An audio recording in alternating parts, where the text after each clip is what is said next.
No. Okay. Brilliant. I'm leaning more towards this. I'm not going ball. All the weapons. You gonna do the cutscene thing? Oh, can I please? Oh my god! Introduce the players because obviously. Jesse, you ready? You ready? You ready to listen to this? Let's go. Let's go. An hour and 15 minutes? Damn. An hour and 50 minutes. Man, just lay down and watch me from up. Lay down, And bro. okay, salutations, you cheeky cunts. Welcome back to another video. Please make sure you like, comment, and subscribe. Make sure you turn notifications on. Make sure you smash that bell button. And fucking hell, we're back. Terribly sorry for the long wait. Sorry for me and the rest of the Holy Warriors dev team. Obviously, we're waiting for devs. My PC broke down. Bunch of shit happened. Fuck.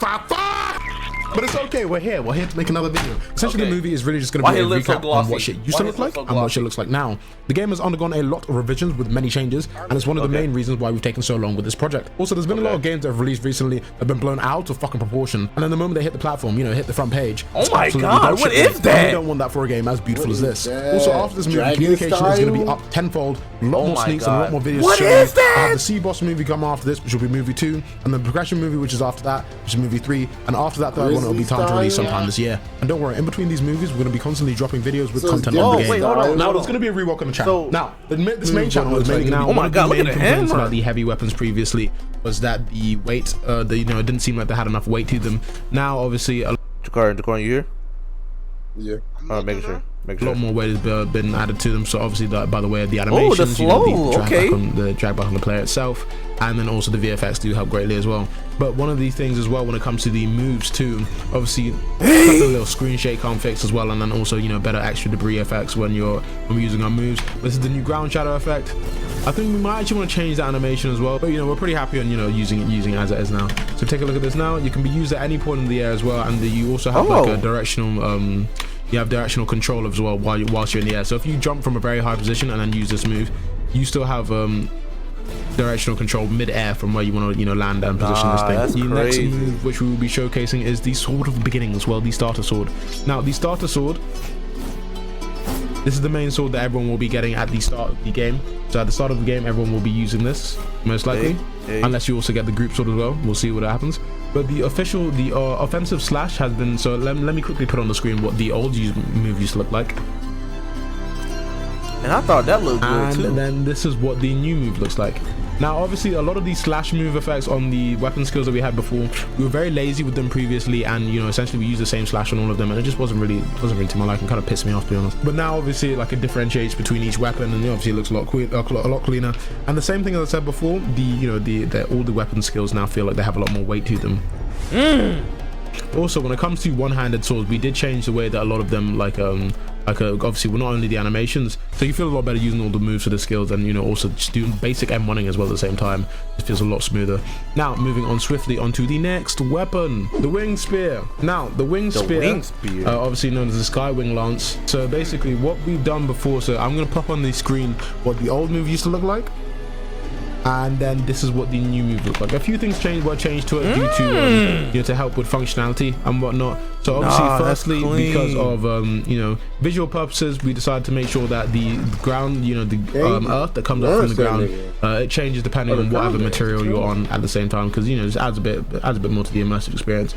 And also because the new way that our combat works as well, we're also able to throw a player, let's say just above ground level, boost it over to them.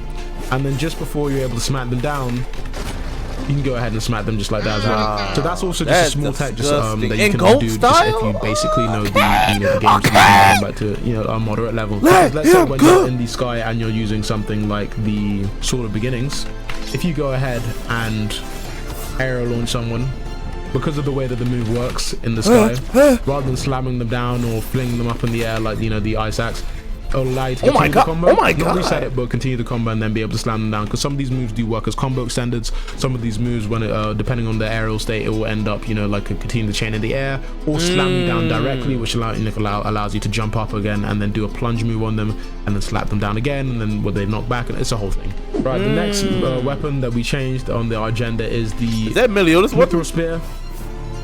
So obviously, oh my god, the move now before, so obviously let me put on the screen what the move used to look like. And now this is what the move Oh yeah, that looks looks like. way better. So obviously the move has been changed a fair amount. So it's been changed a fair amount, not mainly VFX wise, but then also slightly functionality wise.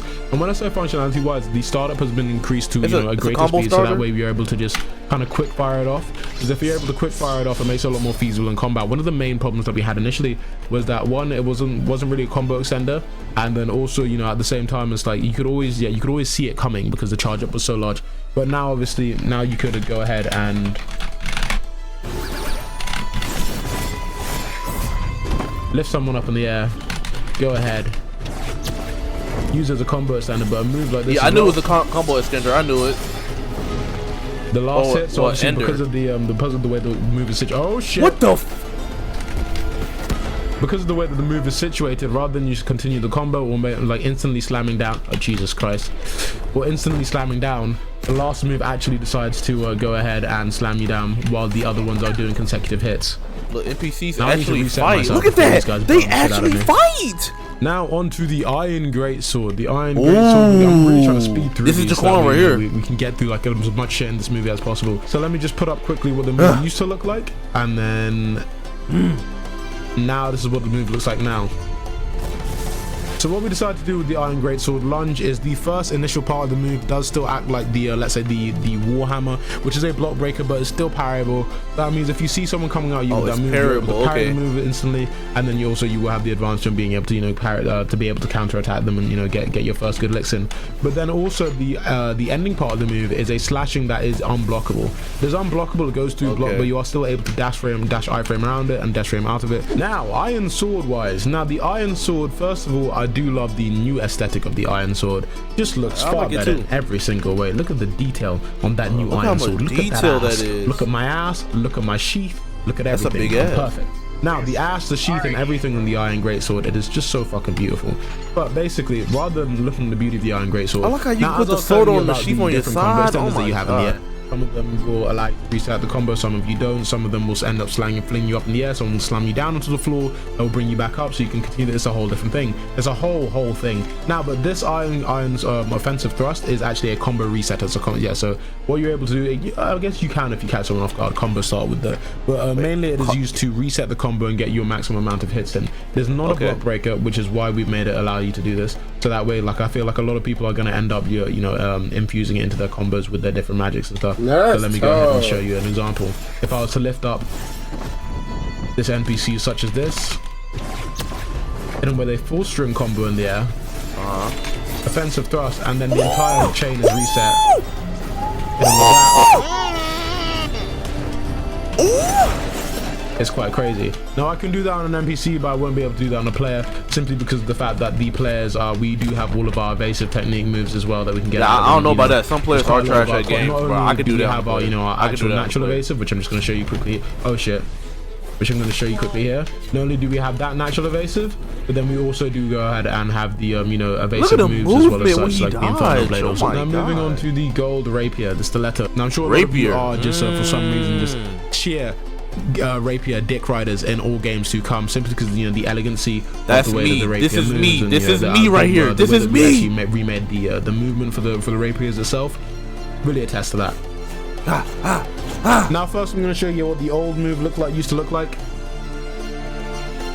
Yeah, that look like. And then now this is what the new move looks like. That look like demon fall type stuff. Now previously we did allow the final hit to be a block breaker on this rapier move, but which is crazy because he's the developer that made demon fall. The final hit doesn't actually need to be a block breaker.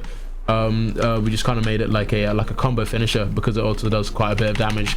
So what you do is obviously you finish it with some moves, and then you're able to knock some back. And then just to change it up slightly, just at the end, Gideon's Needle also got reworked, both model wise, visually, VFX wise. I think we did initially start as a block breaker in the initial making of the weapon, but now it does go through blocks. So I'm just going to quickly show you how it used to look. And then now this is how it looks now. That should be a block. Yeah, that should a quick, fast-acting block breaker. Yeah, block breaker. If you take a look at this, fast-acting. Yeah, that's good. And here comes our good friend to try and burn us the fuck out.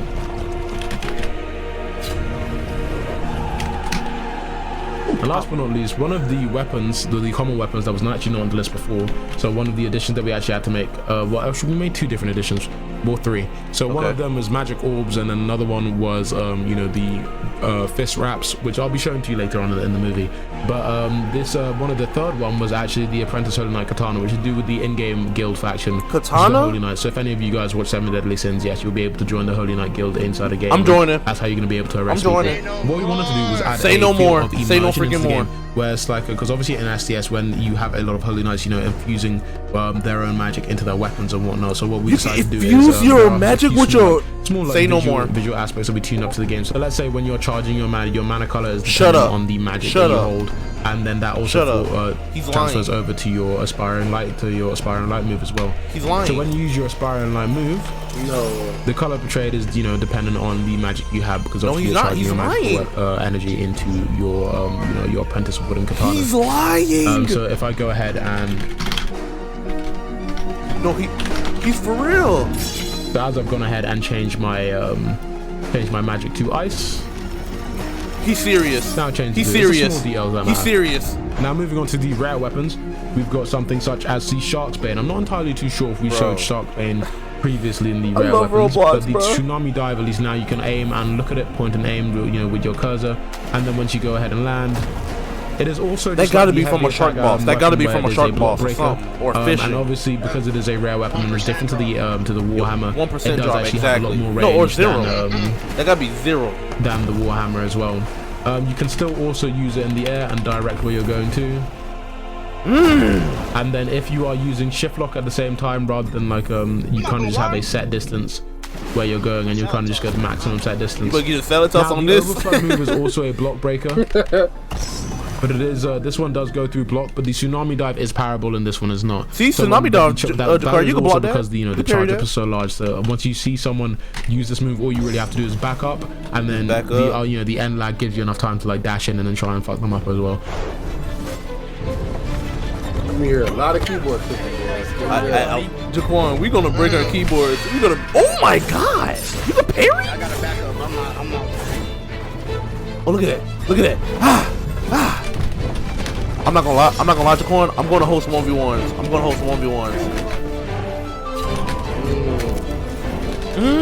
Look at that. Weave. You think we'll be able to make our own guilds in this? Yeah, we should. Ooh. Oh, he got hit. Oh, he got hit. Wait. No! He added that magic? Now onto the Infernal Blade. So I think you guys actually, a lot of you guys have also seen the Infernal Blade before.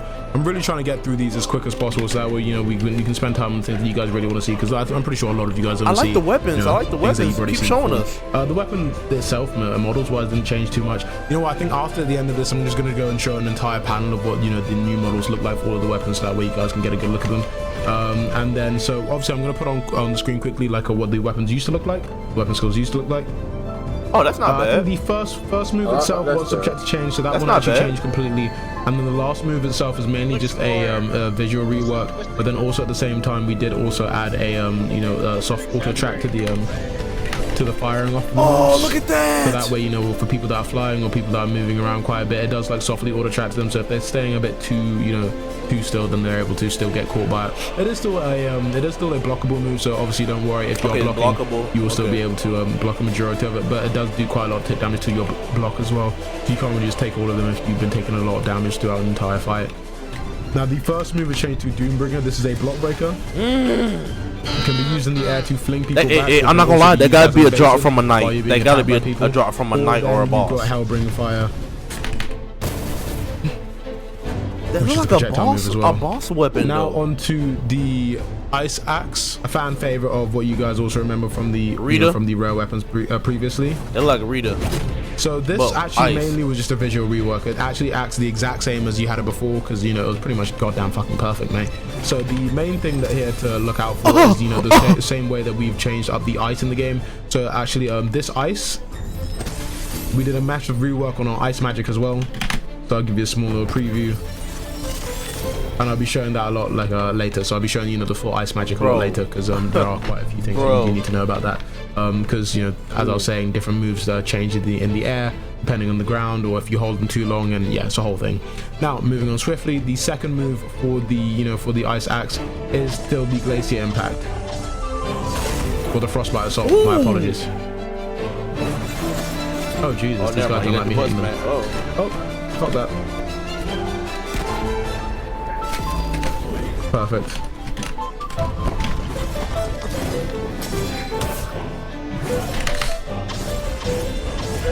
So you can still use all of these, and at the end of it slams them down. The crystal blade, I believe we might have showed before. The moves themselves have actually changed. So the first move, well, the second move has changed. So the first move is actually still the exact same, still same functionality, but a small punch has been added at the start of it. So that way, if so the move is blockable, but the first part, if you are too close in front of the person, they do a downwards punch on you, breaking your block. Over here, as you can see, they're able to break the block, but if I'm able to do it in front of their face, then I just slam down with a punch and I break their block, and then I'm able to continue a punch. So some of these moves, obviously, if you play the game more, you're going to be able to understand that you just got to be able to be a lot careful for quite a lot of weapons, and there are a lot of weapons in the game as well. So I think the more you guys do play, the more you're going to get more familiar with, you know, all the different weapons in the game, and you know how they're able to, you know, get past your defenses and whatnot. So you always got to keep a keen eye for. You got to keep a keen eye for what weapon someone is carrying, what magic they're using, and what combat style they're using as well. Because we also did go ahead and then added a bunch of new combat styles as well. And then along with that, all of the you know, different moves and shit as well. So I'll explain all of those later. And now one of the final new, one of the new rare weapons that we actually did add as well, which was a Thimblevittor, which is a boss drop. Now the actually, you know what? I think it's a normal. No, it's a boss drop. Yeah, it comes from the Caesar boss, which we're going to be showing later in the movie 2. Christmas, just before the movie 2, in a showcase of how the larger bosses work. Now the Rune Frost move. What the? This is a projectile move. You can use it from anywhere. A bit like Rukia's move from Bleach. Oh my god. Dakari. Using this to capture the player in ice, and then be able to smack them up in the air, and you know, just kind of leave them there to do a jolt up in the air and an ice cube, pull back down. Pretty nice. It is a blockable move as well, so don't be afraid. Even How is though that you a can kind of catch blockable anyone move? from anywhere with it. And also, there's a massive symbol on the ground, so it does give you enough time to you know, get the fuck out of there. So it's mainly used when you can kind of predict where someone's going. You made them use all of their side dashes and whatnot. Very cheeky. But then the second move is an instant combo extender called Winter's End, which also, you know, encases them with the freeze effect. So let me go ahead and show you on these dummies real quick. Can be used for combo extending.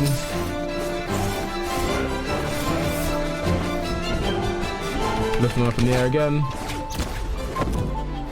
And then when I do slam them down,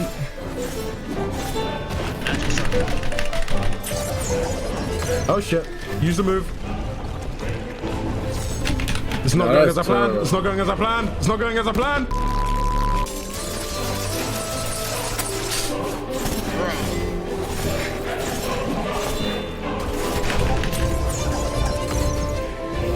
There we go.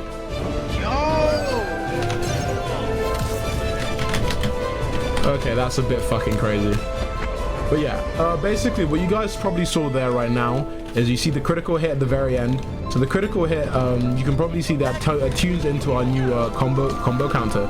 So our combo counter, depending on the amount of hits that you get inside a fight, and as you can see, there's a small little timer on the end of it as well. Depending on the amount of hits that you get inside of a fight, the moment you get to Dragon Style, which is at 60 hits, you are able to do a critical hit at the end of every single, you know, combo finisher. So at the end of your M1s, and then you know, at the end of your M1 strings, and then also it does change the effect of some moves as well. So I'll actually be explaining that when we get onto showing the magic moves. Because there are some moves which actually work as they're not block breakers, but the moment you do end up in your critical hit stage after you've reached 60 hits, they will be able to surpass block, you know, doing critical hit damage and breaking someone's block. Oh, you know what? I didn't actually show you the final move, the second move of Crystal Blade. So the Crystal Blade second move is actually a cutscene, which is holdable, and it's called Thousandfold Slash. Pretty nice, pretty snazzy, and I'm going to refresh quickly so that way he's good. Oh, nope. Now moving on quickly, what we're going to go on to is Dark Ledger. So this weapons move is actually subject to change, as we did actually rework the you know, the VFX for the moves, but we also didn't account for, you know, trying to want to change up the you know, the way that the weapon back. skills What did I work. miss?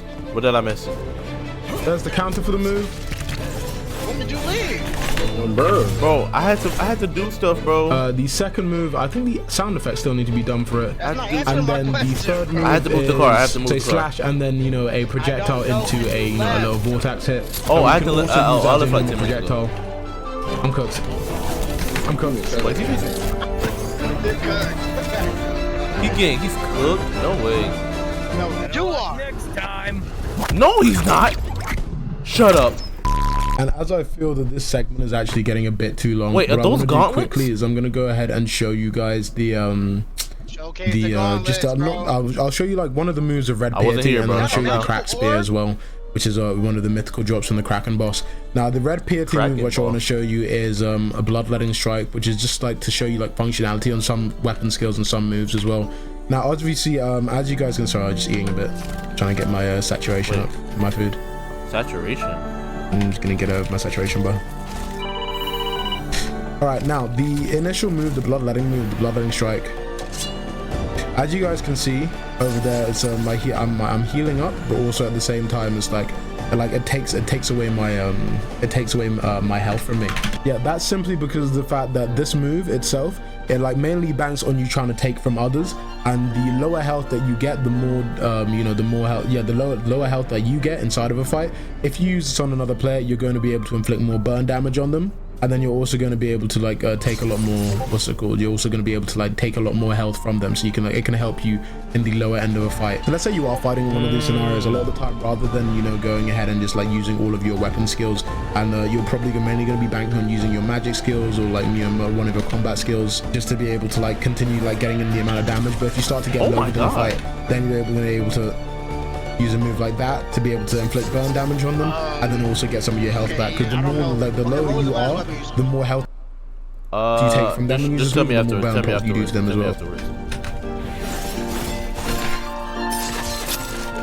So you see how in the middle of a fight, since I'm already low health, at the moment I start attacking, I can gain my health back, but if I put myself in a position where I'm more likely to even lose more health.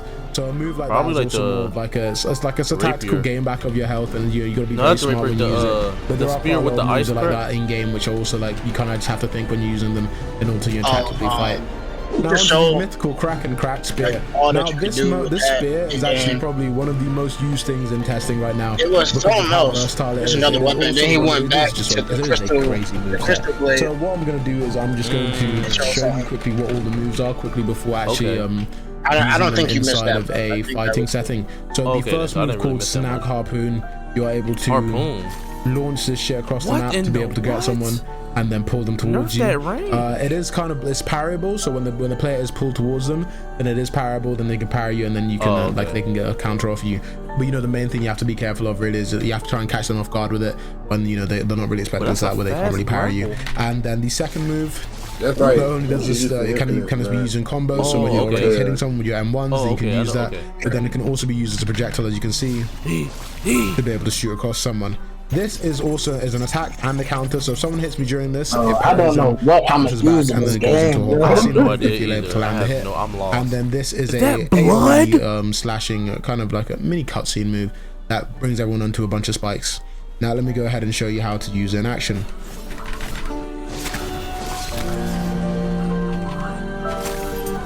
Oh shit. Missed it. Oh, look at the grapple. Oh my god, it's a close and long range move, bro. He's gonna do the cutscene thing?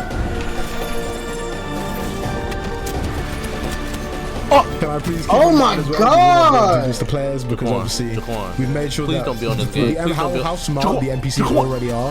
We wanted to ensure that like they weren't able to use their raging bar, because obviously bro, don't be on the game all day, okay? For like for humans, for players to be able to get out of combos, we use our evasion moves, we use our evasion bar, and it makes it a lot easier. Jesus Christ of Nazareth.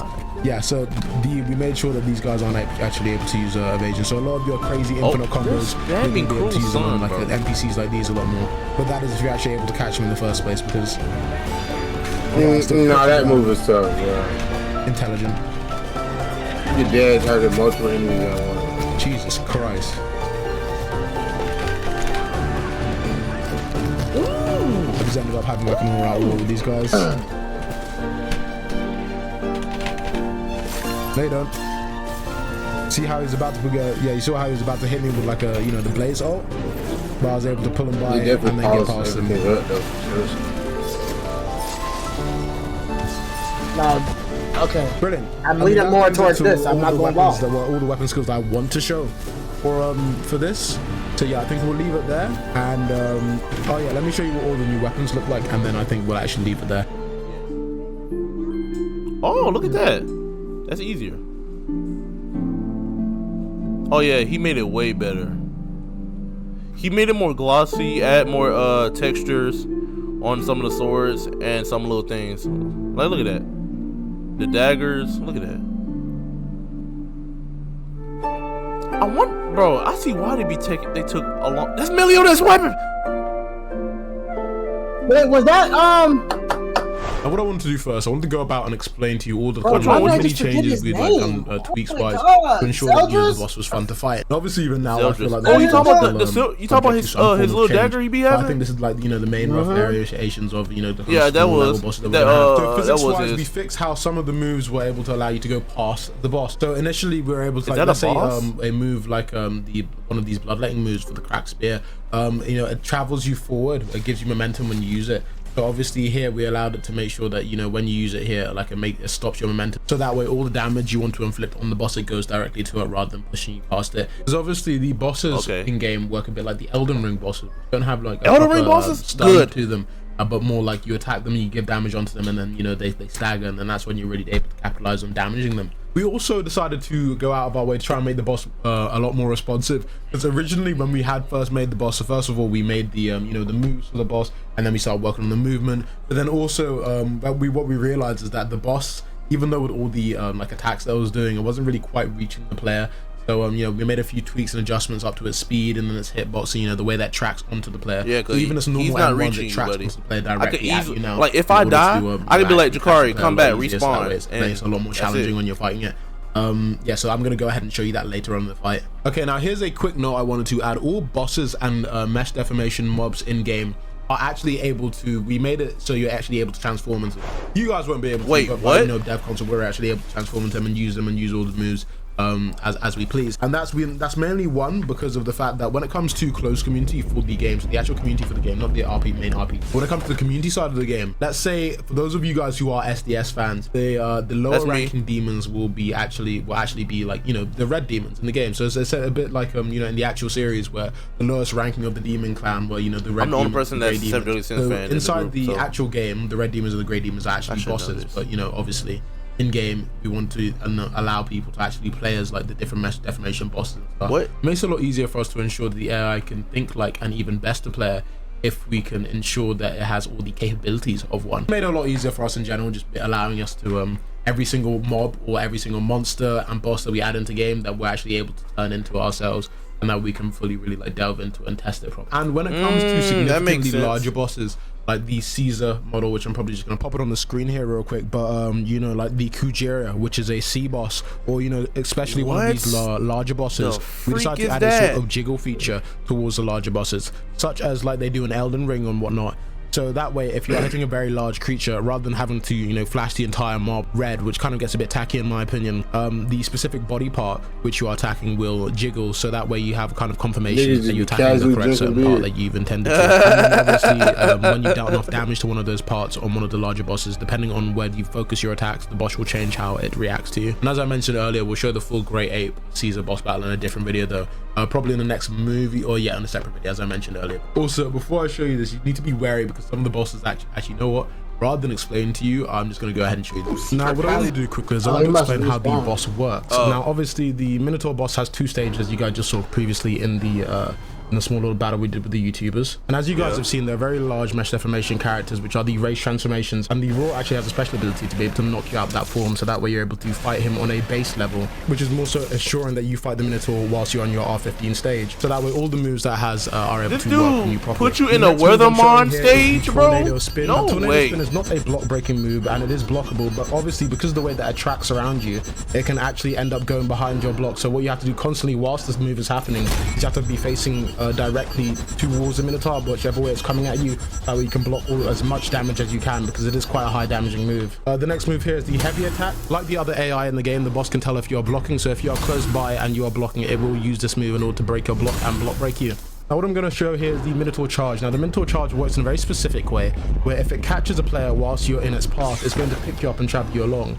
But if it does not manage to slam into a wall, then obviously it stops and then gets into its posture break mode. We're actually able to do some amounts of damage to it because obviously it's not attacking back. Now obviously if it does slam into a wall, that is where it does its most damage to you, and then all the players that's picked up along the way will get knocked back in the air. Now with stage 2, we decided to throw the Minotaur's weapons away and make him seem a bit more unruly. That way he kind of seems like he's gone mad with rage. Now what you saw in the fight beforehand is the M1 string that it's got. You're probably wondering why the tracking was so good. Now that's because the M1 string actually travels quite a lot, and whilst it does track, it also has a soft auto track directing towards the closest player, and when it does grab you, it does a cutscene which deals a fair amount of damage. Now the leap slam has 2 stages of attack damage, and also it does go through block. It is a block breaker, and also it does have soft auto track on it as well to ensure that the player needs to be able to think when it's coming at them to get away from it. Now as for the flash step move, which you guys were probably quite confused about in the fight, it tracks onto the player in its sight, and it actually does a quite a long range, but if it does grab you, it goes through block and then also does a cutscene which deals a fair amount of damage. Now here initially I wanted to go through the effort of showing you the sheer amount of work we have gone through in order to fully reconstruct the way that we create maps and buildings which have interior spaces, in order to ensure that all you players feel fully immersed into the game and get that encapsulating feeling of an RPG game on Roblox which you so desire. In order to do this, we had to carefully first construct the designs for all of our buildings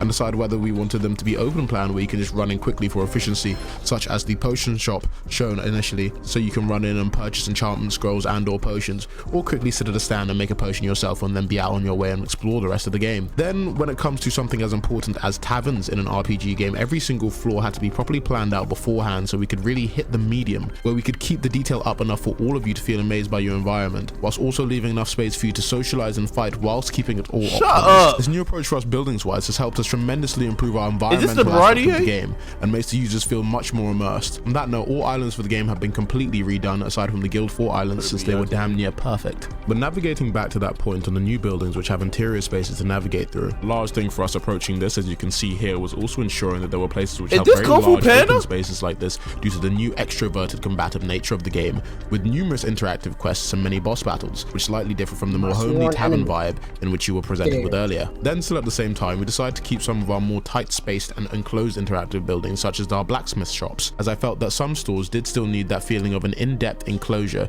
to really immerse yourself into the idea of purchasing and upgrading items with an interactive NPC inside of an RPG store, which a lot of great games do to this day, such as Skyrim and many others.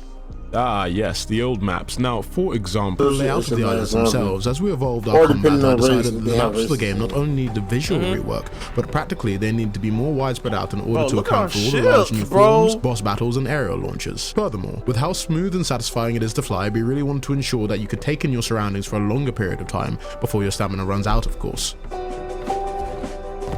how big this map is gonna be, bro?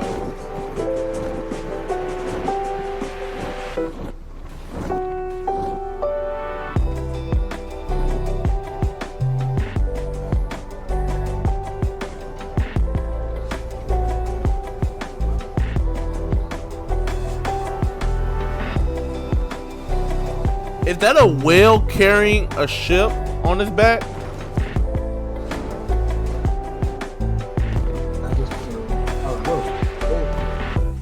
No, that's a whole boat.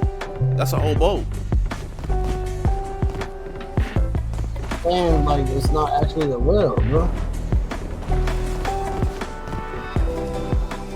I thought you were gonna be able to fully decorate your fucking shit. But how empty that room was, I got a huge feeling. Bro, I don't know how to balance what, cause like now I don't want Real Seas or Hodor S to release at the same time or near this, like be out at the same time, cause how am I have enough time to play both games at the same time? Seven Deadly Sins of Retribution. You know, you'll have to spend Now, for I'll that try and be shit. quick with this, but for example, when I Demon say and Goddess, rework and the then the islands, bits obviously of some them places will still rotate. serve their purpose incredibly well, like the mine shaft, where you gain your ores which help you with your weapon progression, have been transferred over very easily, or underground caverns like the Labyrinth on Zero Island, which houses the Minotaur world boss. But then the overworld maps, such as the general landscape of the original Amalfi Island, is what has been reworked, terrain and spacing wise, whilst also incorporating the new style of building spoken about earlier, so all of the islands in general feel a lot more interactive, with more of an explorative world RPG vibe. Underground. Okay, there should be stuff in these mines, right? It can't be just this, right? Like NPCs, mobs.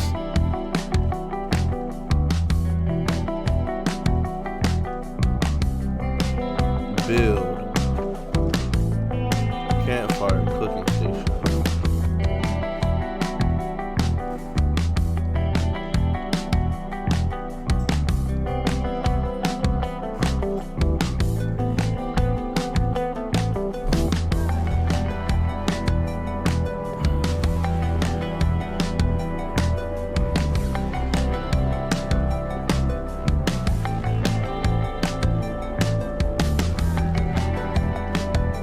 As you see here already, the new island itself is far better spread out for combat, while still somewhat adhering to the detail to enjoy the scenery whilst walking through it, with connecting underground caverns via minecarts to make your journeys from point A to B a lot faster. Okay. I'm not gonna lie, no hate to nobody. No hate to the Real Brothers, but this movie is way more, you know, how should I say, more put together than the other then as you see over here is another example of the new building styles added in order to add more of an interactive feel to the buildings, making it feel a lot more like an RPG. All other islands have undergone the same transition apart from Leonis, since we somewhat feel that it still meets the standards of quality to this day. What type of quality? Because we don't have quality games on Roblox like this. Only Deep Walking. Okay. Deep Walking is the only game that's like this. Okay.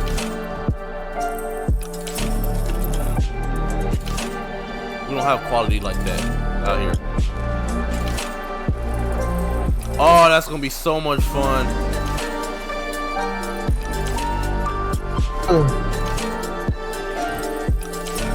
And the other 5 combative fort islands, which are capturable by guilds for your in-game custom guild progression and obtainable perks. If you guys are wondering what those are, they are these large islands which are capturable by player guilds. Holding one of these forts for your guild will help you amass guild gold or guild points in order to increase the size of your guild, get new guild uniforms, and unlock custom buffs and perks for your guild. Now in the future we'll drop a whole separate video on guild wars and guild progression, or just chuck it in the next movie. Promote kick, Jaquan. I want you, Jaquan, when this game come out, be a sweat. I want you to not wear no deodorant. You're bugging. No deodorant. Treat it like Monster Hunter. Yeah. And you could change the color of the guild uniforms. Nah, that's fire. I'm gonna make one. I'm gonna make one. Jakar, Jaquan, Keon, those are the gonna be the leaders. We need a color. We need a color, y'all. We need a color. Black and purple. Bet. Yeah. Bet. Alright, bro. Anybody out there on YouTube that takes it, bro? I swear I'm gonna look at that. Black and purple, or like a gray and purple? Oh, and in order to be able to capture one of these fort islands in the first place, you need to destroy the fort's defenses first, which I was firing at, using your ship, most likely an endgame ship, and then claim the fort as your own. Those of you who have played Assassin's Creed Black Flag will be very aware of this system. Yeah, I play Assassin's Progression Creed itself is both linear and non-linear. You can progress most aspects within the game, such as your blacksmithing. Okay. So like Rosie's. Yeah, like Rosie's. Flight, okay. That's a demon. Stealth. Was he descending? Bro. Yes, he was. Yes, he Bro. was. Lockpicking. I could go Bro. back. I could go back. I could go back. Go back for back, you. bro. Let me go back for you. Let me go back for you. I think you didn't see it. I think you didn't see it though. I think you didn't see it. No. Look at all that stuff. That's all the stuff right there.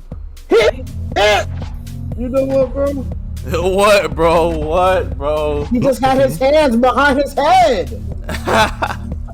Lot picking like real C's. Okay. You know, I'm the I'm not gonna lie. picking demon, bro. I'm not gonna lie, Jakari. Okay. All this look good. Weapons? Hopefully, real C's and Holy War Eggs do not look the same. Because we don't want to play different games, but Cooking. it's...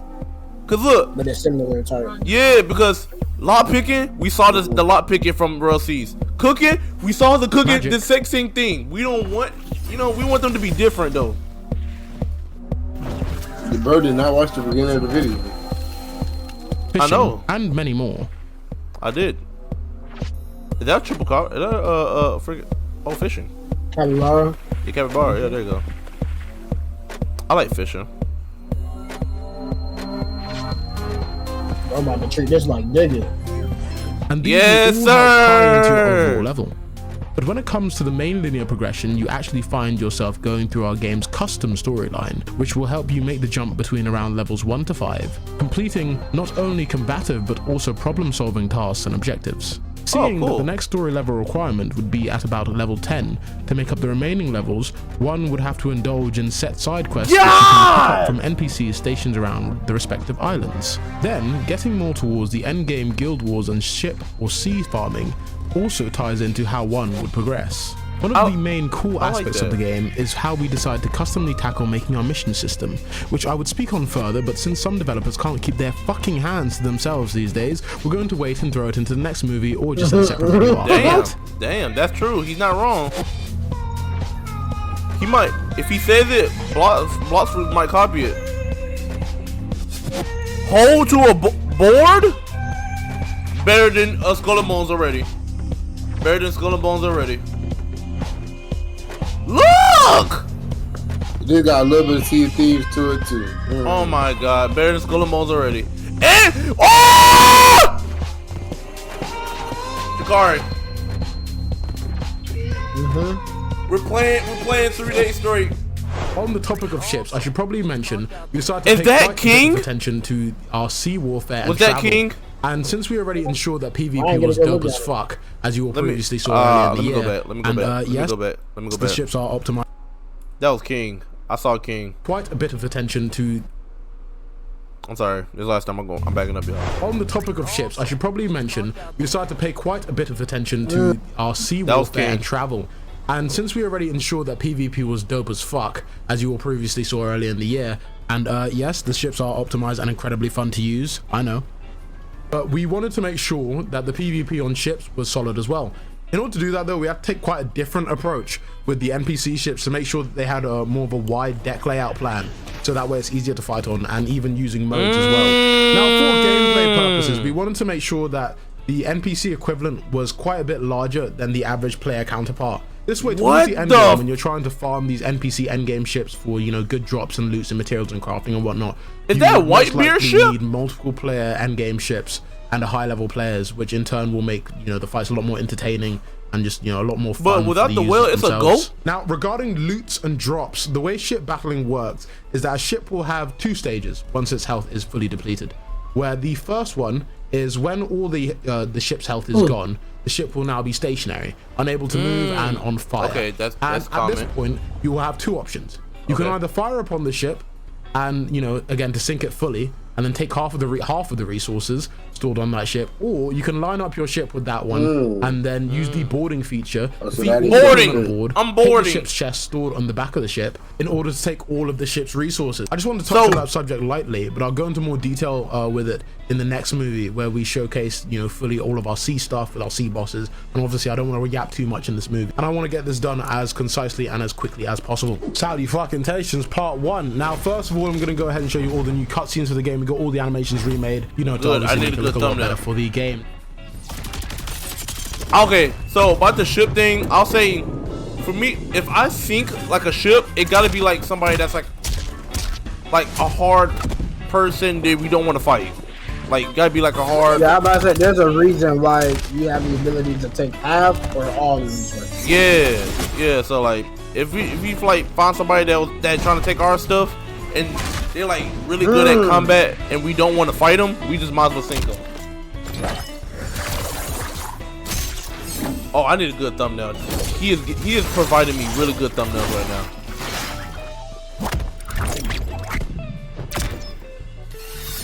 Ugh!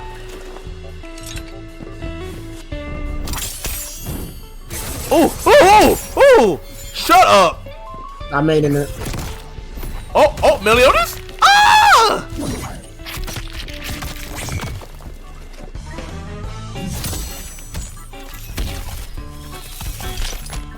Bro, now the down tilt was changed to a plunge, which has a bit more forward motion, meaning that you now actively have to aim. So it takes a lot more skill than just jumping up in the air and then slamming down, as well as the fact that we went out of our way to add a height checker as well. So that way, if you jump normally and then do the plunge, it doesn't actually block break, but you know, it stuns you if you are able to land the attack. But if done from a greater height, then it breaks your block. Also, all in all, it just looks a lot cleaner, a lot sleeker, a lot nicer. Active abilities in order to close the distance between players was also added. Now there is an active ability for every single weapon class and combat style, but we also changed it so that not all of them combo extend anymore.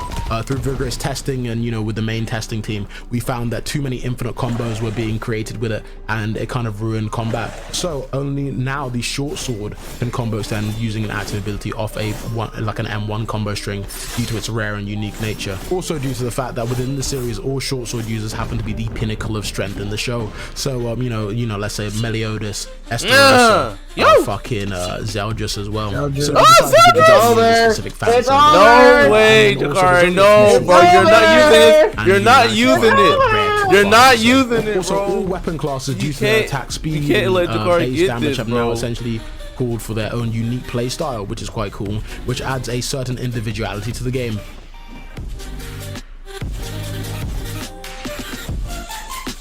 Hey, come back.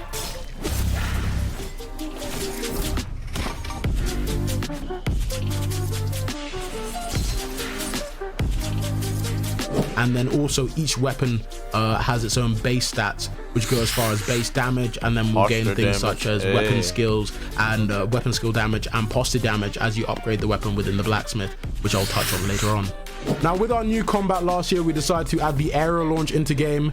The aerial launch is where you launch your opponent into the air and you're able to follow up with a continuation of the combo, which takes up about a third of your reservoir when you do that. Evading actually takes up all of your reservoir bar, and how to fill it back up quickly is actually landing damaging hits, encouraging all players to push and attack a lot more to ensure that, you know, we don't end up with infinite combos. So even though the game is true stun and has parries for, you know, the heavies attacks and also certain different attacks, it's not really a true stun game. And won't allow those long draining infinite combos, which feels like you're in a never-ending cutscene, as long as you push the pace of your fight. The new aerial launching, however, which we decided to fix up, we decided to make the aerial launch just launch people up into the air and, you know, just throw them away, and reset the pace of the fight so that way the fights could be a lot more intense. And the second reason is so that way we could utilize magic skills a lot more, where you can now use your magic skills to launch people into the air, and then you can do your follow-up kick to them and then, you know, do all your combos on them in the air. Now, progressing combat styles is also quite a cool feature that we are adding to the game for the melee part of the game. As those of you who enjoy, you know, hand-to-hand combat and throwing those fucking hands,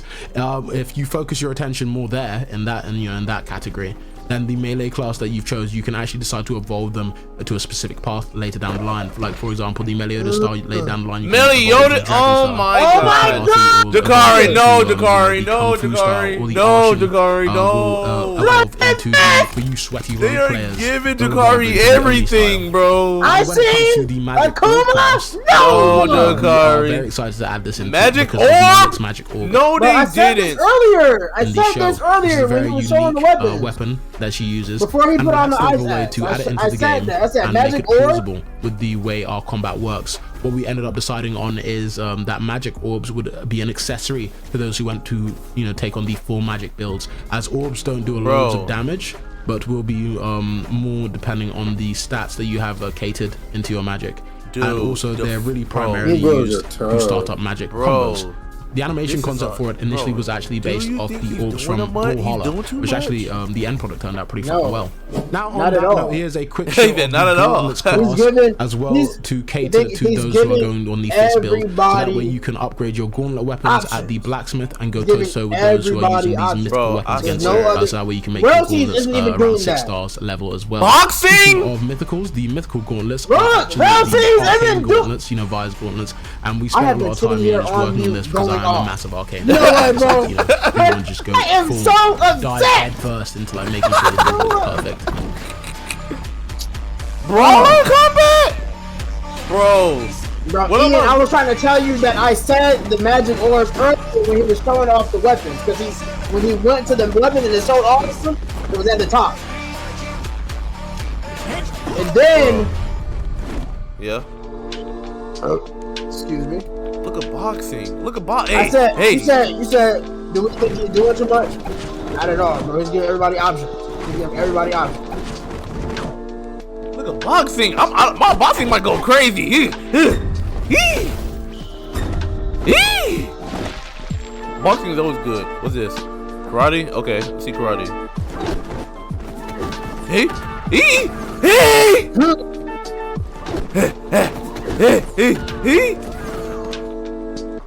I know Keon finna go swords. We all know that he's finna go whatever, but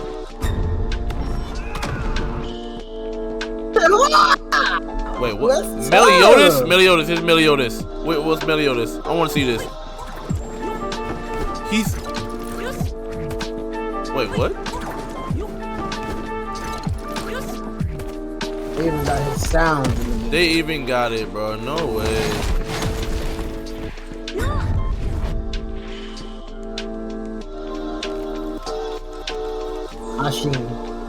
I know this shit tough. I know it is. No, it's not. It can't be that tough. Please don't be tough. Please don't be tough. Please don't be tough. I know it's tough. Oh, it looks slow. Yeah, but what you think that damage do? A lot. No.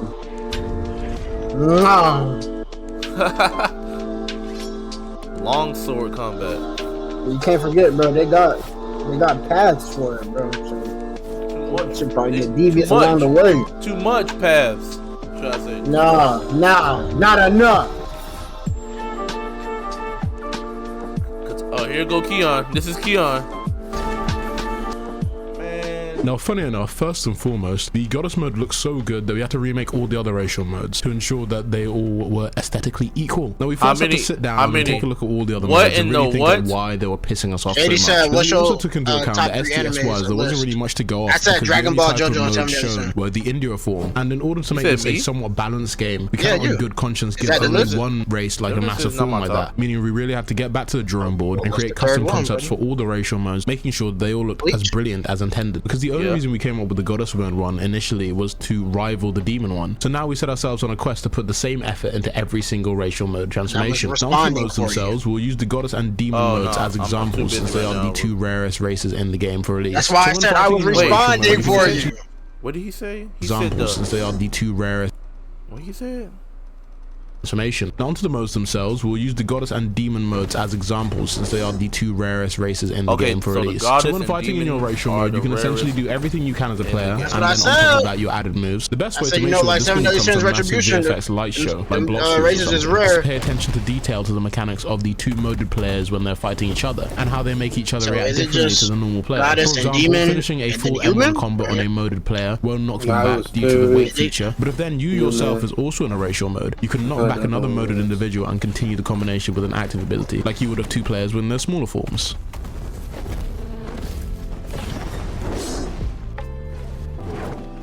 Well, how can a human beat them though? It's pretty much impossible to beat them.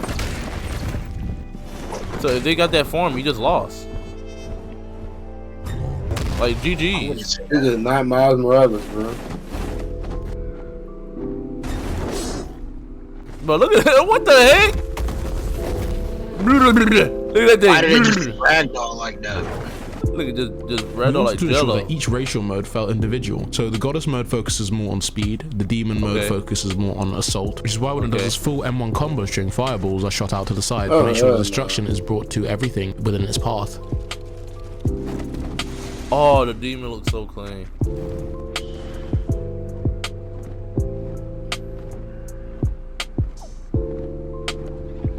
But why are they not using the demon mode from Oh, that's a human. Never mind. That's a human demon hybrid. Oh no way, Jakari. That's it. That's it, Jakari. That's you, Jakari. That's Miles Morales. That boy Miles Morales. He did it too, by the way. The giant mode is essentially a tank, and as for the fairies, Giant? Yeah, I can't lie. Fairies. I'm being a fairy. I don't like that. Yeah, it looks disgusting. Oh, I might be giant. Either giant or fairy. But why did he do the Last of Us thing behind it, also bro? later on, once we add further power level scaling, my God. higher levels are meant to but match why the he pressure didn't make the and knock you awaken back out like of your mode 2 like if the power level between you King's two is Awakening. too great and you choose to knock them down a peg. Progression wise with modes, these Why he race didn't do modes that that? you see here are the max evolution possible for the normal variants of a race. Higher variants such as the noble demons, goddesses and so on will be able to evolve further. But actually, as you go up a stage in power, it knocks you back into your R15 form, so they can take on the appearances such as the Assault mode, and then further on the Demon King mode, which will be on updates post-release, so you don't need to worry about that for now. Now, first and foremost, I'm going to show you the concepts for these armors, and then I'm going to show you the armors themselves. Now, basically, depending on the environment, we not only have a multitude of different monsters and wild animals that are ready to attack you at any given time, but there are certain NPC races who look a lot more like Roblox players that will come and attack you based on the region they are found in. As we wanted to ensure that everything you encounter feels unique, we've got multiple variants of armors made for each different NPC found in these different environments as well, both dividing between the male and the female to make sure that we are fully inclusive in this game. Now, to get this done, obviously, it consisted of us having to get all the concept art made for these first, in order for all the armors to truly feel unique, and then we got to work with making them. We could really be here all day, because when it comes to a list of it all, just the R15 NPC faction groups alone you would run into, not include the groups like the Ravengers, which were based from our game's custom story lore, or the game's NPC Holy Knights, or hostile sea NPCs who pilot the ships. Then you have things like the Forest Dwellers, the Highlanders, Wildlings, Fremen, Cave Dwellers, Fairy Hunters, Druids, Giant Deserters, Giant Nomads, Rogue Fairy, Fairy Guardians, Fallen Celestials, Goddess Missionaries, Banished Demons, Demon Officers, and the list goes off. My head hurt. That one was tough. That was some ninja getting shit. My head hurt. Look at them titties. Yes, I said boobos, bro. Damn, I'm not gonna cop. He do got some milkers, bro. Like, bro. like, bro, you look like an auntie, bro. Like, please take that away. Trying to make Elizabeth and Diane, boy. Whoa! Kaiju number 8?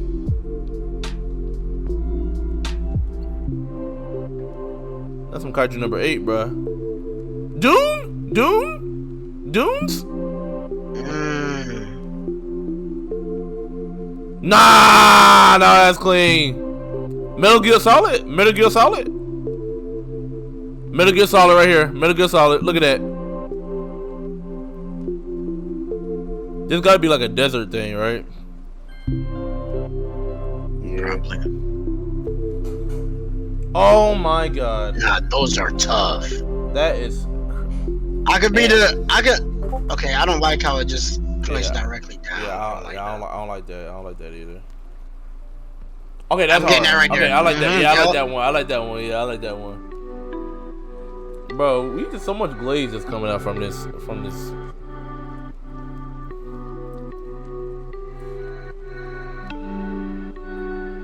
This Quincy ass armor, bro. Oh, that's fire. Doom? Oh, that's fire. Doom? Oh, look at that. It looks so good. Nah, that's cool. Bro, I need Loki? Bro, we really have been going for like 2 hours, bro. It's worth it, bro. It's worth it, bro. It's worth it for greatness, bro. It's worth it. I'm happy we hopped on Avatar Roblox. is armor. I'm happy we hopped on Roblox, bro. Not on PlayStation no longer. This is that. This is Quincy armor. Quincy! It's a Quigger!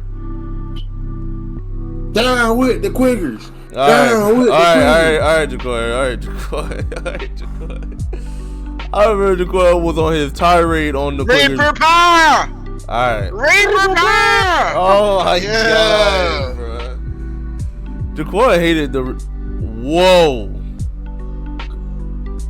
That's a Prince of Persia type Avatar? stuff. That's Prince of Persia.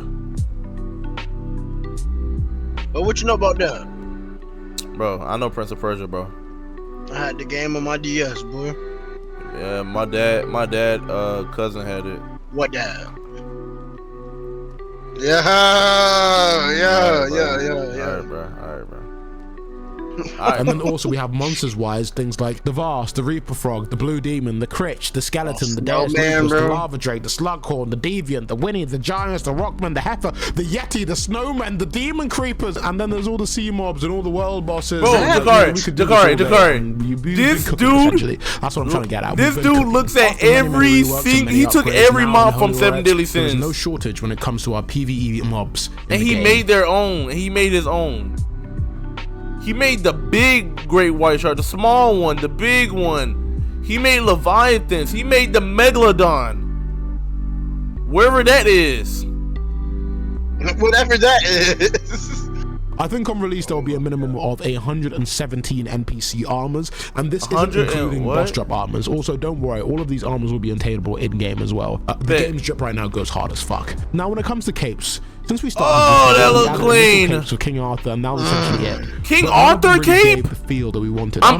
Dante cape. One Piece. There are a multitude of designs to choose from to create these cloaks and jackets. 7 Deadly Sins is mainly uniquely armor focused, so we had to come up with custom designs for all of our capes. Then for our jackets, we split them up into jackets and then long coat form to add to the arsenal. All in all, they turned out pretty good. Hard. Then ensuring we got the physics perfect for it. I'm hard. Also I'm hard right now. Another hurdle, which I need that, bro.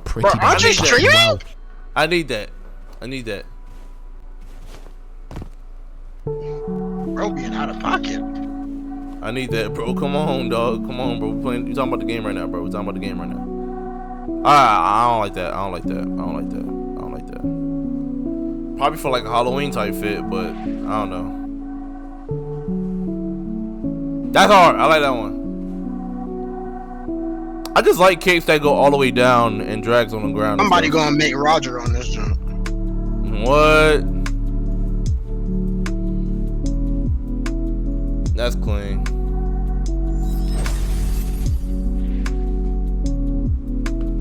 You know what I peeped, bro? What you peep? I don't have dual blades unless it's like a progression thing. I'm pretty sure they have dual daggers. He didn't show it in the showcase.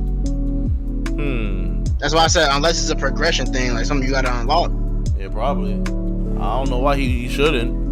I seen a character on 7 Deadly Sins use dual something. So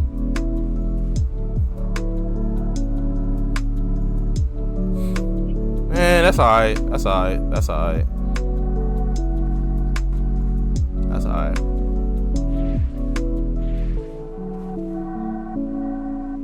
I don't like short capes. That's not for me, bro.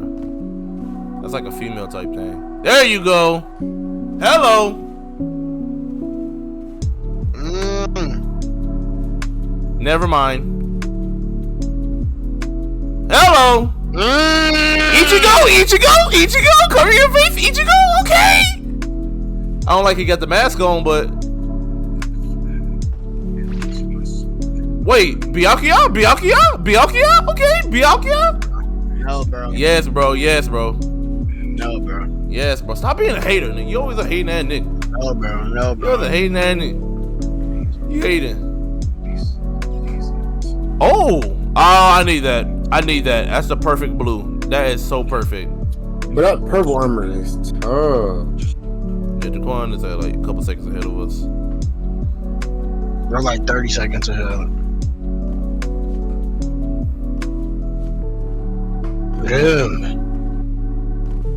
Well, we gotta wait. He's doing a couple flips. Canvas. Now, as I said earlier, 7 Deadly Sins is mainly uniquely armor focused for the weird designs of the that's clean. Knights. So now I'm going to show you all of the references that we took from the show and then our interpretation that's of it clean. in order to make them, you know, plausible to the that's clean. Wait, is that no, that's not him. That's not him, is it? With the commandment nigga, that's not him.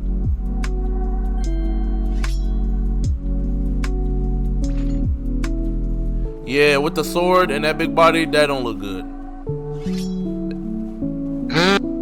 That looks smooth. I like that one. I like that one. That like the Shovel Knight. Oh, I like that one. Give him an axe, he look crazy. Oh, that's hard. Oh, he look like a short sword user. Yeah, he does. Yeah. You see where I'm going with this? Yeah, and like in a light user, he like a light magic user. Man, I don't know what weapon he'll use. He'll use a rapier.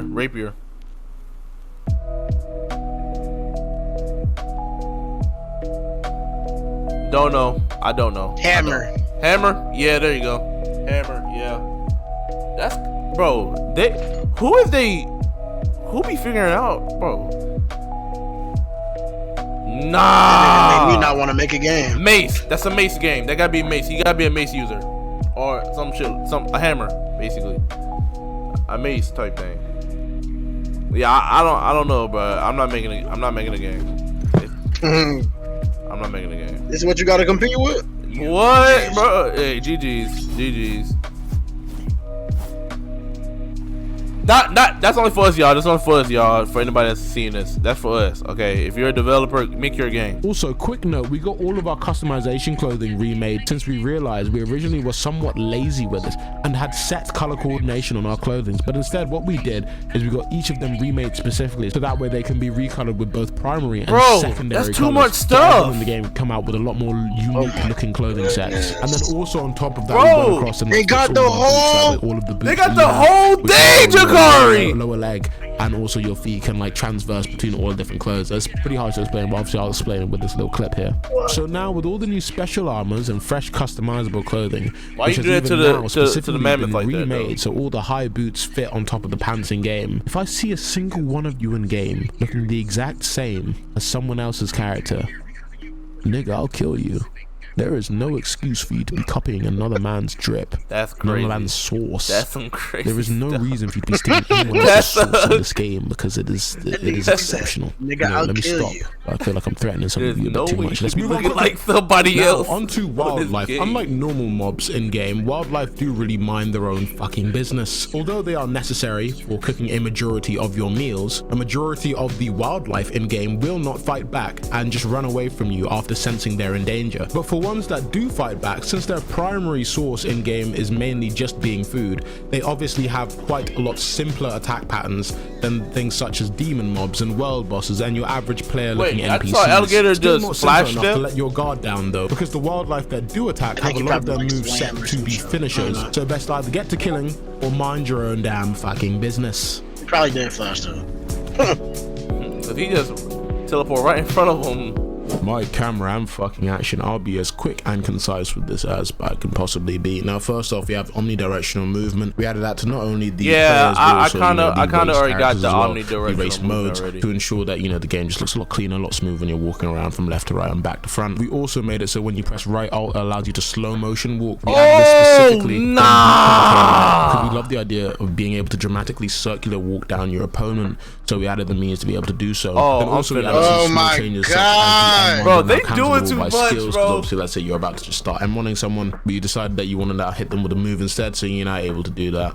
We did an entire rework of the movement, the combat movement, the general VFX of the game as well. I think there's not much reason for me to show you loads of clips of it because you've seen it throughout the course of this movie already, but I'll just put up a quick clip here for you to be able to, to get a good grasp on what I mean by that. Fishing is getting changed slightly to be a bit more like fish.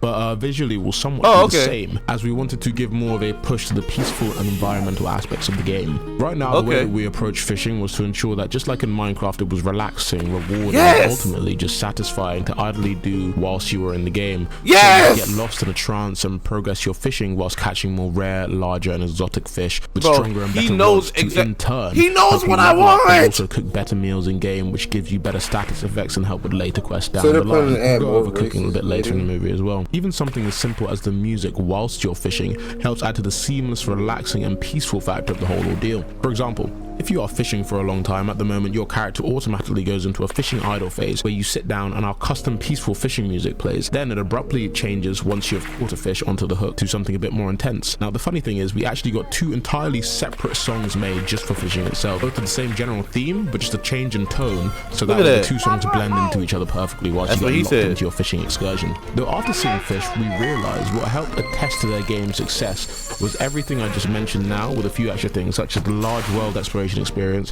which we already have, but also simple things such as being able to show off your latest catch to your boys. So we'll add a few things to fishing on top of what we have now, such as, you know, mutant variants for our fishes. I'm gonna say this right now, tweaking the mini game y'all to niggas make better it not go around a bit more, you know, hitting each other just cause. Adding something more to do whilst you're watching for the fish to get on hook. Add a different mini game for the larger fish. I'm talking about you. I'm talking about you. Call it a day there, listen, bro. It's not Grand Fishing Simulator. I'm gonna have to do it. I'm gonna have to do it. I'm not gonna lie. I'm gonna have to hit enchantment scrolls in order to enchant talking your about me, and armors. bro. Oh, you? Exactly Oh, like yeah, in you? Minecraft. Oh, Speaking about Minecraft, I might as well explain how oh, you had to potion say making that works like so as many it's gonna happen anyway. Are severe Minecraft fans. I decided to make potion especially making Keon. You know how Keon, he got no obviously tolerance. oriented towards the theme of the game. Now, for example, in Minecraft, in order to craft your potion, you first need to put in your base for all your potions, which is nether warts, of course, and then you can begin starting to place your different ingredients to make the general effect of the potion. Then to finish it off, in order to increase longevity or potency of the potion,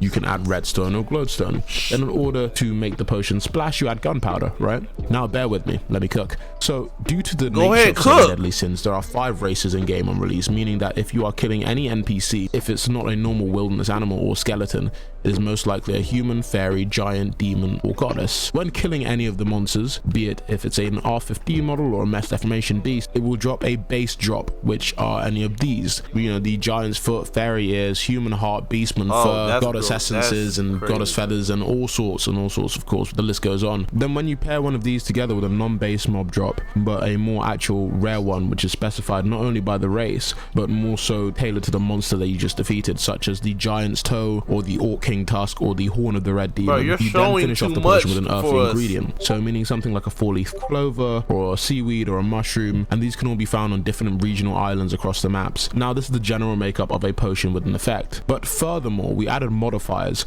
So if you want to increase your potency in game, you add salt, which can also be used to cook high level meals, and if you want to increase your longevity, you add sugar, and then to increase the splash radius when you throw your potion, you add gunpowder. You're probably wondering, where do you get gunpowder from? Well, we thought of this too, and we had a custom concept of a Minecraft creeper drawn and then turned into a demon to fit STS, but I wanted to evolve the creeper so that the concept itself was drawn into have gills in its neck to shoot out slime, which will keep the player stuck in place in order for the creeper to get to its target easier and then explode. The smallest things when developing have a chain effect into making us go the extra mile to ensure that you have a more fun experience in the game while combating creatures, and doing something as simple as getting gunpowder for a potion. And you're also probably quite confused about the whole splash radius thing. Well, right now in game you're able to drink potions and also throw them, but then when you do throw them, they do have a base splash radius, so this can be increased by adding the gunpowder ingredient. So we added this because we have some potions such as stench, which makes it so certain mobs nearby stay away from you and won't aggro you because they, you know, you stink like bullshit. And then on the other hand you have fragrant, which makes all mobs in the surrounding area come and jump you because you smell like a fucking snack, mate. So if you want to be a dick, you could splash this onto one of your friends and run through a forest and then let the chaos unfold. Finally, on the topic of potions, you're probably wondering why there's only 2 modifier spots, and it is because the second one is really just for gunpowder, as we realize if given the option, everyone would want to make every potion they cook up some super potion. So I'm gonna be screaming, bro, so you potion, you cannot increase longevity, so you either use salt or sugar, and and then you can add gunpowder as well. Now that you understand potions, you need to understand that the rarer potions you can make, such as the transformation potion, the invisibility potion, the seer potion, and many more, Wait, hold are on, crafted using rarer boss drops and rarer earthly ingredients such as the 4-leaf clover. So remember, rarer ingredients, rarer potions. I would also show you some recipes for the game, but you're meant to go into game and figure them out, so we don't want to ruin the fun for you. I did accidentally give away one of the recipes earlier. I just won't tell you what potion it's for. But yeah, the more you successfully create potions, the more your potion making progresses, and the less likely you are to fail when it comes to creating a potion. You can also sell potions in the world market, which I'll explain in a later video. That's what's up.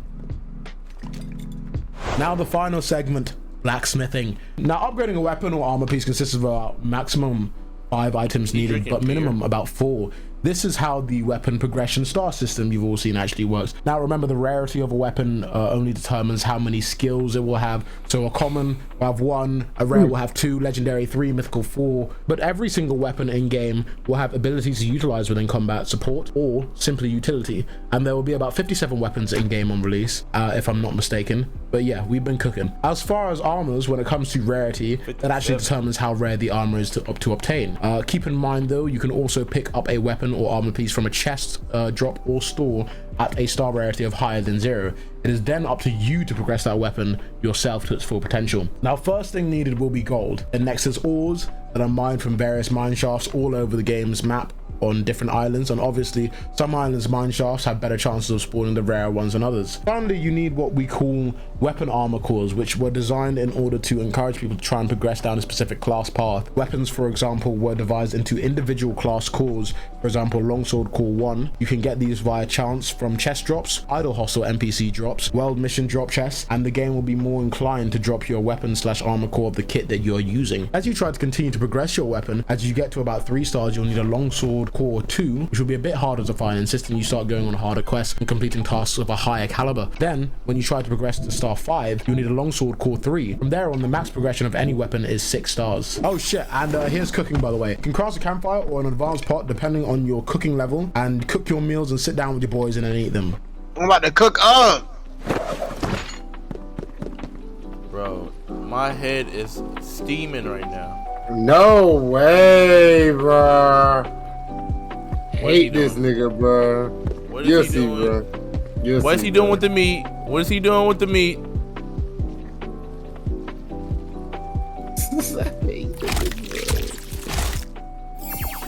Oh, that's cool. That's a cool animation.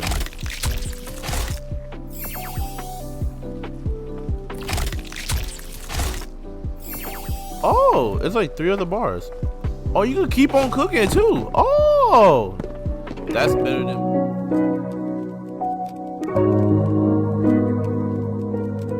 And on the count of 3, everybody run back to your fantasy.